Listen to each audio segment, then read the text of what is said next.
5 بجے ووٹنگ بند ہو جاتی ہے تو کتنا مجھے بتائیں کتنا ٹائم لگتا ہے، لیکن جب 3 بجے تک ووٹ ہی نہیں اپنا گنتی ہو رہی، 1000 2000 ایک وارڈ میں 1000 2000 ووٹ ہے یا 3000 ووٹ ہے، وہ گنتی نہیں ہو کے آگے پولنگ اسٹیشن گنتی نہیں نکل رہی. ہمارے وائس چیئرمین اسا بٹی تھے، ان کو باقاعدہ وہ جب ڈبے وہ چینج کر رہے تھے انہوں نے ان کو روکا، ان کو ساری قمیض ان کی پھاڑ دی، سارا بہت برا حال ہوا.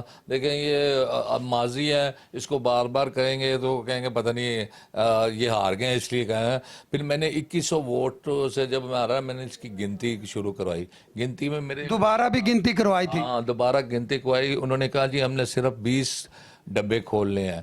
میں نے ان کا آپ ڈبے سارے گنتی کروائیں. اس ڈبوں میں ہمارا کوئی تقریباً 100 ووٹوں کا فرق آیا. 100 ووٹوں کا فرق آیا. میں کہ سارے ڈبے کھولے.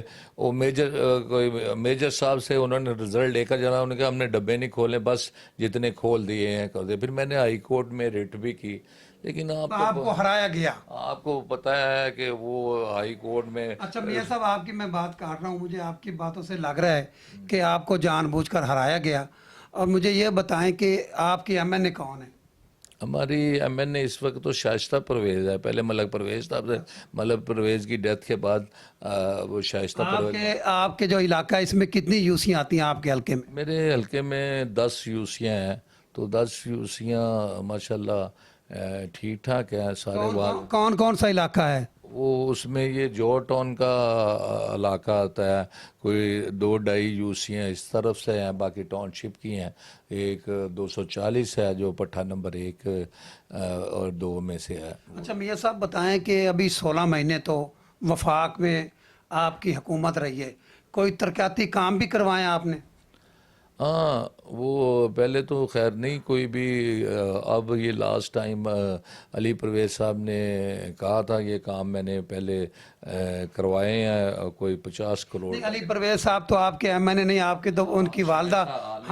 لیکن شائستہ پرویز ہے تو وہ ذرا عورت ہونے کے ناطے وہ علی پرویز صاحب وہ سارا مسئلہ دیکھتے ہیں، شیڈول دیکھتے ہیں نا کس کس کو کیا ہے. تو وہ انہوں نے کام کو 50 کروڑ روپے کے ابھی ڈیولپمنٹ کروائے ہیں. یہ لاسٹ ٹائم ختم ہوئے ہیں، اب پھر 50 کروڑ روپے کے دوبارہ کروا رہے ہیں.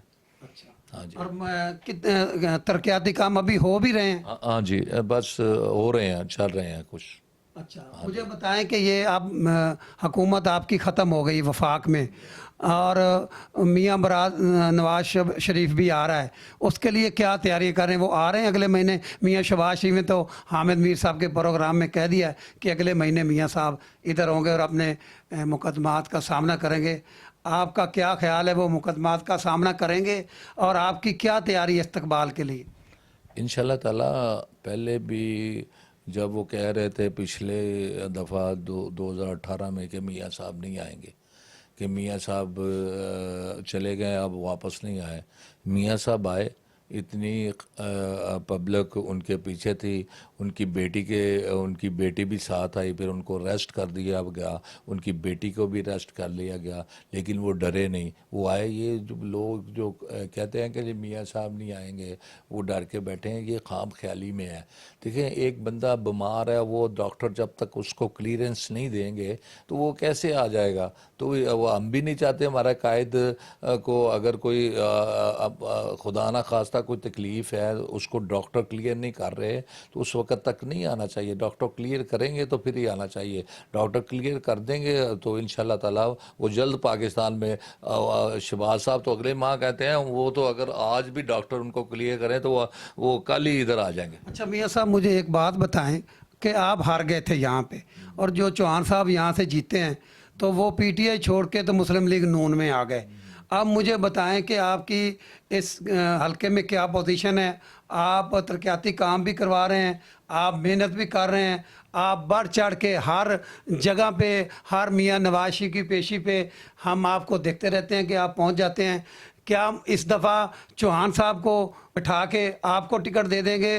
آپ کو ٹکٹ ملے گی کہ نہیں؟ دیکھیں یہ قائدین کا فیصلہ ہے.